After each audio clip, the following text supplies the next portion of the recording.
What is up, everybody? Welcome back to Rough Drafts, where I go deep each week on specific topics in the current limited format. My name is Sam Pratt. So this is my 5th Final Fantasy episode, not including the preview episode. And I have very conveniently talked about blue, red, black, and green. So naturally, this week I'm going to be talking about white. And rather than talk about any specific card, drill down into a specific card, I'm going to give kind of an overview of white, because I think there's a couple of interesting things to talk about. Mainly the fact that I think white is the most aggressive color, but aggro has not exactly had a great track record in 2025. And I want to both take a look at why that is and take a look at what white is doing in this set. So the seed of this idea of talking about white and aggressive stuff came from Mark Anderson of Limited Level Up Set Review fame. And he mentioned talking about Ambrosia Whiteheart, which is the 2-mana chocobo that has flash and you can pick something up. So a lot of people pegged this card in preview season as maybe a top uncommon in the set, something that would land in maybe the B+ range. And it ended up being a little more medium than that. It's more like a B- C+ type of card. A lot of people, I think, looked at it and saw a essentially 3/2 with flash with significant upside. And I think that would have been an incredible card in 2022, 2023, just by nature of it having a really good rate. Like a 3/2 flash is a very aggressively slanted stat line. But I think the texture of sets nowadays make a cheap card that's really good on rate a little less significant. I still really like Ambrosia Whiteheart. I think it's a great card. I want to take a look at the past couple years of Limited and its evolution and what that means for aggro, because aggro has had some struggles over the course of this year so far. I also wanted to shout out Mark. In the early access streamer event, he was the first person that kicked my ass with Sahagin. And he kind of jokingly messaged me saying, hey, he didn't shout me out. So here's your shout out for kicking my ass with a 7/9 Sahagin in early access. And to be fair, to Mark's credit, this was the first time I saw Sahagin be good in play. So I do give credit to him for that. So let's talk about aggro. As a lot of you know, if you've been following Limited for the past couple years, aggro used to be very, very dominant in Limited. I'm talking 2022, 2023, a little bit of 2024. I think the main thing that happened was the balance of interaction to creatures was way on the creature's side. So I'm going to go way back to 2019 when Wizards introduced an article about fire design, introducing fire design. And fire design gets a lot of hate. I think a lot of people don't understand what it actually is. I'll link this initial article in the description. But basically, fire design was their design shift philosophy to make booster packs more interesting. And one of the major shifts was pushing commons. And the example they gave of commons that they're newly pushing was Murder, which was not a card we got at common very often, and Cloudkin Seer. Cloudkin Seer being the 3-mana 2/1 flyer in blue that enters and draws a card. It's basically Inspiring Overseer, no life gain. And this is a really funny example to have these side by side because Cloudkin Seer matches up so well into Murder. You play Cloudkin Seer, you draw a card, your opponent murders it because it's a 2/1 flyer pressuring you. You are so advantaged. You essentially got a 2-for-1. You got 2 cards to their murder. And I think it took Wizards a few years to figure out that this was so in favor of the value creature versus the removal spell. And in this era, there were a lot of things that really pushed the balance of creatures versus interaction into the creature side. So there were them pushing cheap value creatures. There were them pushing creatures that make multiple bodies. So something like Phyrexia All will be one. Chimney Rabble was so pushed. That set also had the Firmiridan equipment, which we do have a variation of in Final Fantasy. But just having good bodies attached to equipment means you're getting 2 rectangles out of 1 card.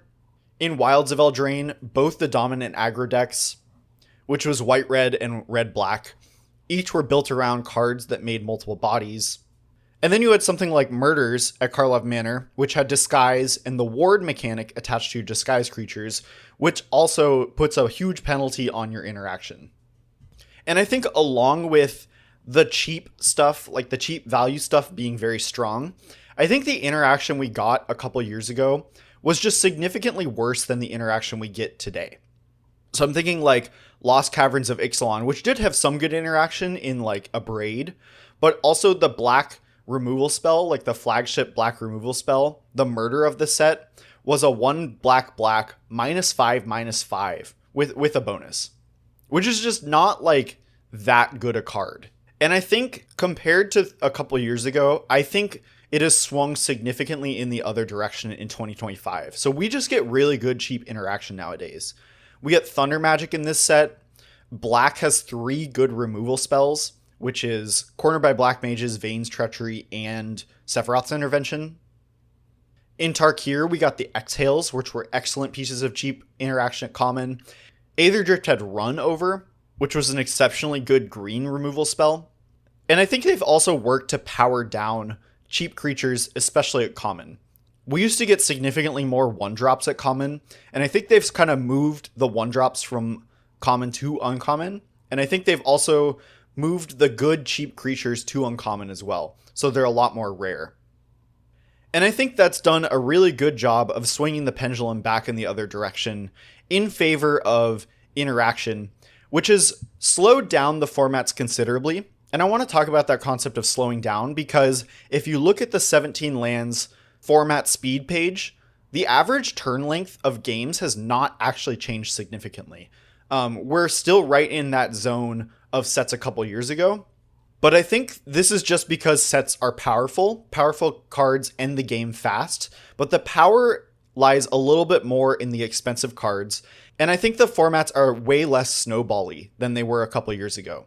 Basically, the critical turns of the game happen later. I think the critical turns of like 2022, 2023 sets were like turn 4, turn 5. And now I think the critical turns where like the key combat happens that determines the winner of the game, like someone landing a good interaction spell or trick or something, I think that turn is more like turn 6 or 7. So I think like the speed of the games overall has not changed, but I think there's less requirement for you to be able to play and interact with cheap cards. And we've really seen that play out. Like Tarkir had a great aggro deck in white-red, but I would not call that a fast format. I think most of the games you were playing were a lot slower, and same with Aetherdrift. Aetherdrift really had no good aggro deck whatsoever.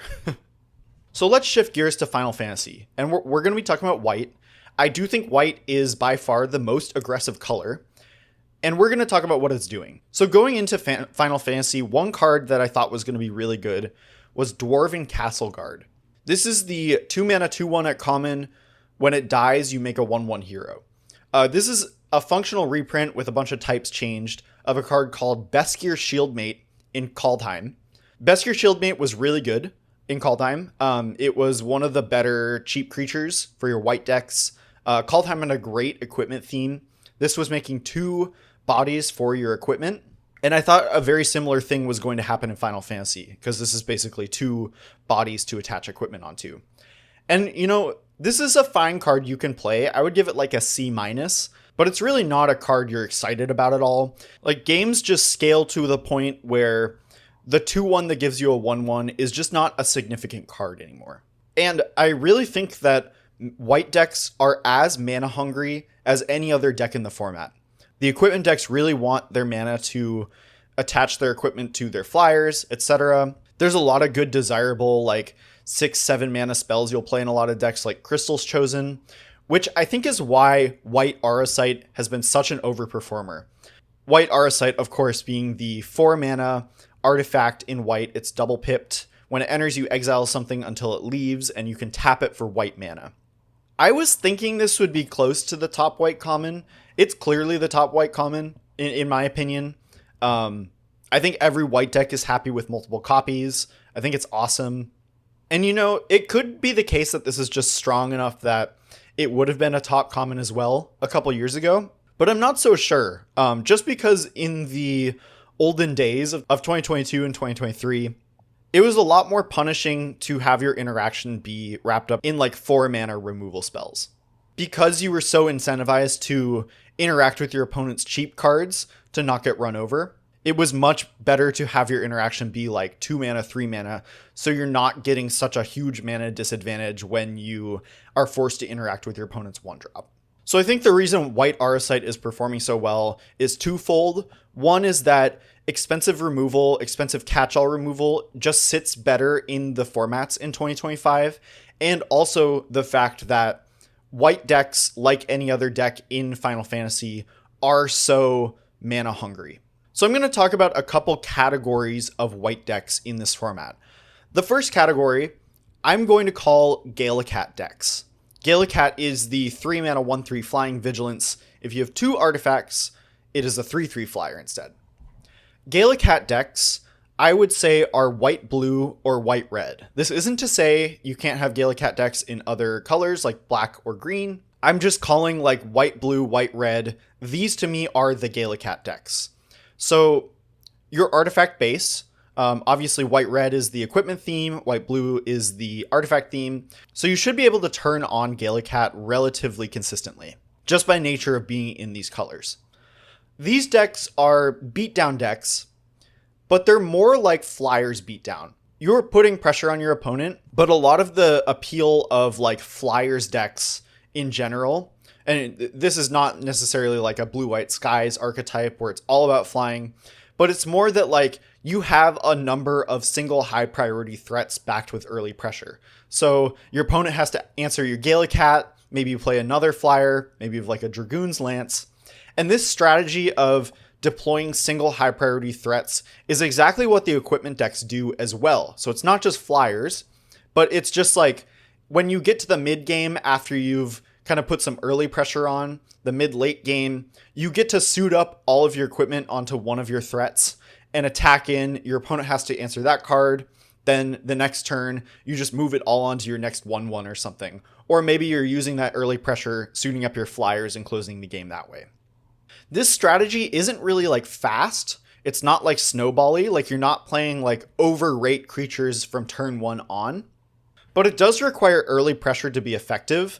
Otherwise, like a lot of times your single high priority threats are not actually that big. So your opponent can win the game before you kind of racing the other direction. So you do need to be able to reduce your opponent's life total early for these to be good. Honestly, I think these decks are pretty straightforward. Play enough artifacts to turn on Gallicat. I'd say like 6, 7, 8 is the low end. You can go higher, obviously. A card I really like in these, Slash of Light, which is 2 mana, instant at common, deal damage equal to the number of equipment and creatures you control with any creature. This is often just Doomblade, Terminate, etc., whatever comparison you want to use. This is often just 2 mana kill anything in these decks. Card is awesome.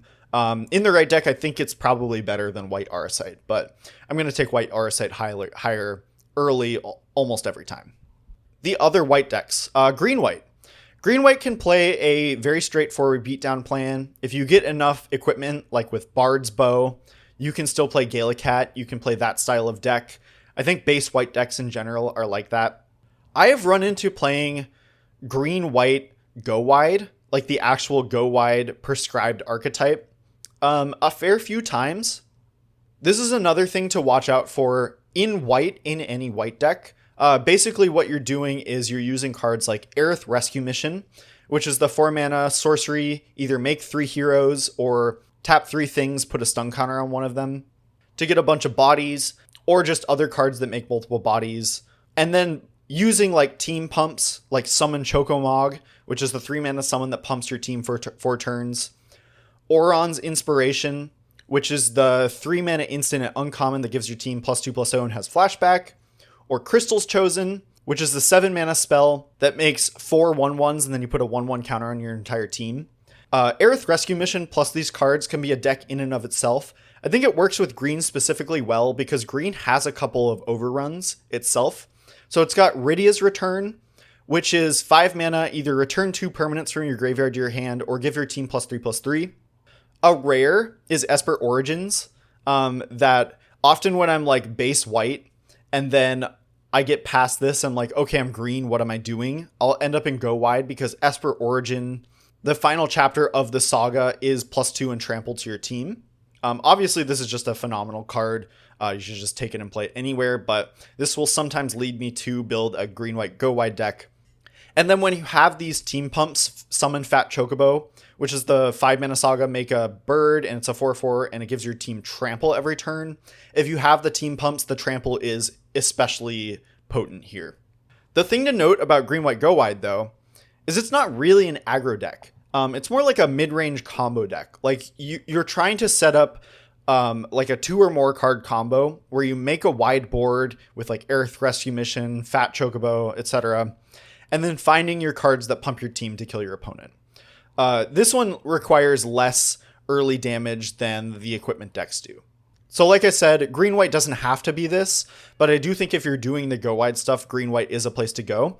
And I think this is a space that's worth paying attention to. All right, talking about black-white. Black-white is probably the most complicated color pair of the white color pairs. So I think there's a pretty big difference between whether you're base white or base black. And I think it's important to know which base you are. So I'm going to bring up that Sam Black concept of big game versus small game. There's an art. I'll link the article again. It's really cool. Big game is you want your strategy to acquire more resources than your opponent. Small game is you want to keep the game small and win with your high priority like threats. The base white decks are big game. So you're talking about like making a bunch of tokens like green white. Green white is very much a big game deck. So the base white deck is basically you're just the black white based in white. You can think of this as another Galacat deck, just playing the good black cards to support it.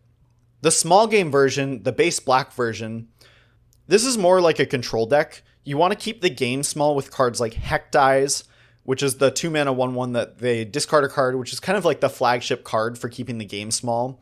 This is basically like both players go down a resource. Also Malboro, which is the 6-mana black land cycler that does a very similar thing. This is a really good spot to end up if you have the good black rares like Jekt. Jekt is the 4-mana 4/3 menace when it flips. When it deals combat damage to a player, it flips into this ridiculous saga. You want to keep the game small so your menace is more of a tax on your opponent's blockers. So if you're interested in this concept of big game versus small game, like I said, I'll link that article. It's a really cool read.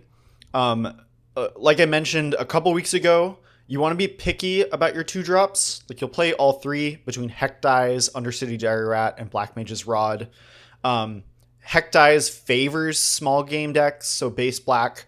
Dire Rat favors big game decks, like the tokens Galacat deck. Black Mage's Rod can go either way. So I hope you enjoyed this analysis of white in this format. I really think white is the most straightforward color. It's aggressive and proactive for the most part, but it's not really the same type of snowbally aggro deck we had a couple years ago.